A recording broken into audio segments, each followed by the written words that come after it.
ये बताइए, आपने जिक्र किया क्रिकेट का यहाँ सबसे पहले, और मोहसिन नकवी साहब का भी जिक्र किया। मोहसिन नकवी साहब ने पाकिस्तान इंडिया मैच में ये बात की कि सर्जरी की ज़रूरत थी, लेकिन जब सर्जरी की ज़रूरत थी तो फिर उस टीम को क्यों खिलाया गया, क्यों पाकिस्तान नीचे देखें, अगर वो समझते हैं कि सर्जरी की ज़रूरत है, मैंने भी कल टीवी में देखा है, तो मैं समझता हूँ कि वापसी पर फिर फौरन की सर्जरी होनी चाहिए। ये चीज़ है कि कभी आप अच्छा खेलते हैं, कभी नहीं खेलते, लेकिन जो इंडिया के साथ मैच था, मैं समझता हूँ कि कौम को मायूस किया प्लेयर्स ने।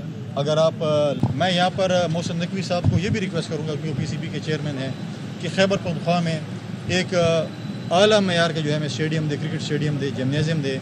एबटाबाद के मकाम पर देखो, ऐसा वो इलाका है जिसमें आप गर्मियाँ सर्दियाँ तकरीबन आप हर साल के 12 महीने आप जो है गर्मियों में भी वहाँ पे मैचेस कर सकते हैं।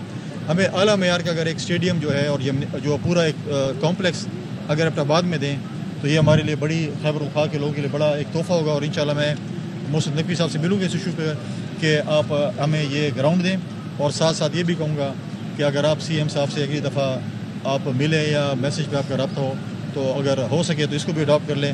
मुझे नहीं लगता कि ये ग्राउंड बहुत जल्दी मुकम्मल हो सकता है। मेरी कोशिश होगी, मेरी सपोर्ट होगी सूबाई हुकूमत के साथ, कमीशन हुकूमत इसको जो है ग्राउंड को जो है, अगर सूबाई हुकूमत को मरकज़ से कुछ मसला फंड का इस ग्राउंड के लिए तो मेरी सर्विसेज आर्ज है।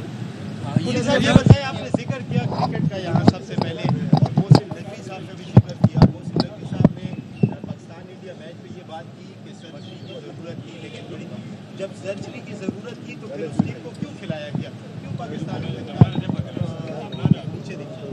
देखें, अगर वो समझते हैं कि सर्जरी की ज़रूरत है, मैंने भी कल टीवी में देखा है, तो मैं समझता हूँ कि वापसी पर फिर फौरन की सर्जरी होनी चाहिए। अगर जो कॉम्पिटेंट प्लेयर्स नहीं हैं उनको नहीं खिलाना चाहिए। मैंने उस दिन भी एक यूनिवर्सिटी के प्रोग्राम में था और मुझसे दोस्तों ने पूछा, इंडिया और पाकिस्तान का मैच था, मैं कहा जो अच्छा खेलेगा वही जीतेगा। अब हम तो सिर्फ दुआ कर सकते हैं ना, अब हम तो कैच नहीं पकड़ सकते, बॉलिंग नहीं करा सकते, बैटिंग नहीं करा सकते, फील्डिंग नहीं कर सकते। हम तो यहाँ पर बैठ के मुसल्ले पे नफल ही पढ़ सकते हैं और दुआ कर सकते हैं, बाकी दवा तो उन्होंने करनी है। लेकिन ये चीज़ है कि कभी आप अच्छा खेलते हैं, कभी नहीं खेलते, लेकिन जो इंडिया के साथ मैच था, मैं समझता हूँ कि कौम को मायूस किया प्लेयर्स ने।